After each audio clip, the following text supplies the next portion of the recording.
గతంలో కూడా ఇట్లాగే కొడంగల్లో ఓడిపోతే రాజకీయ సన్యాసం చేసి తప్పుకుంటాను 3 నెలల్లోనే మాట మార్చి మళ్ళీ పార్లమెంట్లో పోటీ చేసినాం.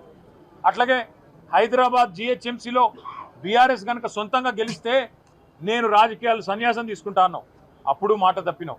అందుకే నీ మాట మీద నమ్మకం లేదు కాబట్టే మేమే చెప్పినాం, మా పార్టీ తరఫున మేము ప్రెస్ క్లబ్ బుక్ చేస్తాం, ఆ ప్రెస్ క్లబ్కు మీరు రండి 11 గంటలకు జూలై 8 తారీఖు నాడని చెప్పినాం.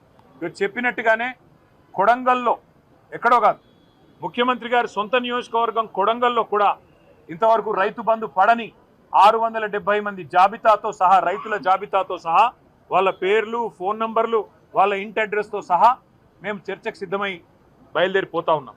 అట్లాగే రాష్ట్ర వ్యాప్తంగా మరి జరగని రుణమాఫీ, పడని రైతు బంధు, అదేవిధంగా రాని బోనస్సు, రైతు శ్రేయస్సుకు సంబంధించి ప్రతి అంశం మీద విస్తారంగా చర్చించడానికి మా పార్టీ నాయకత్వం మొత్తం కూడా సిద్ధమై మొత్తం సమాచారంతో సహా, ప్రభుత్వ అధికారిక సమాచారంతో సహా మేము ఇవాళ ప్రెస్ క్లబ్కు బయలుదేరిపోతా ఉన్నాం. ముఖ్యమంత్రి గారు నిన్ననే బయలుదేరి ఢిల్లీ పోయినారంట. మేము అనుకున్నాం వస్తారేమో అనుకున్నాం, ఆయనే ముచ్చటపడి పిలిచిండు కదా వస్తారేమో అనుకున్నాం. రావడం లేదని నేను అనుకుంటా ఉన్నాను, ఎందుకంటే ఢిల్లీలో ఉన్నానని చెప్తున్నారు.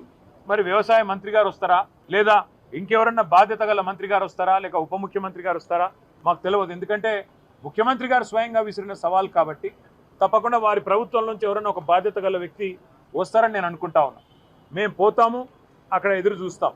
ఎవరన్నా బాధ్యత గల మంత్రో ఉప ముఖ్యమంత్రో వస్తే వారితో కూడా మాకేం బేసిజం లేదు, ముఖ్యమంత్రి రావాలి అని మేమేం అంటలేం.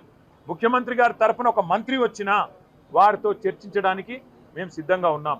ఎందుకంటే ఇంపార్టెంట్ సబ్జెక్ట్, రైతుల సబ్జెక్ట్ కానీ, తెలంగాణ యువత సబ్జెక్ట్ కానీ, 2 లక్షల ఉద్యోగాలు ఇస్తానని చెప్పి అశోక్ నగర్లో ఛాయ్ అడ్డా మీద ఛాయ్ దాక్కుంటా రాహుల్ గాంధీ గారు స్వయంగా ఇచ్చిన మాట మీద కూడా చర్చించడానికి సిద్ధమా అని ముఖ్యమంత్రి గారు అన్నారు.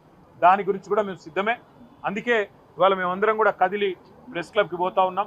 మరి ముఖ్యమంత్రి గారు మాట నిలుపుకొని తప్పకుండా హాజరు కావాలని, ఇవాళ హాజరు కాలేని పక్షంలో మరొక రోజు వారు ఏ స్థలం చెప్పినా, ఏ తేదీ చెప్పినా, ఏ రోజు చెప్పినా, ఏ డేటు ఏ టైం చెప్పినా తప్పకుండా మేము వస్తాము.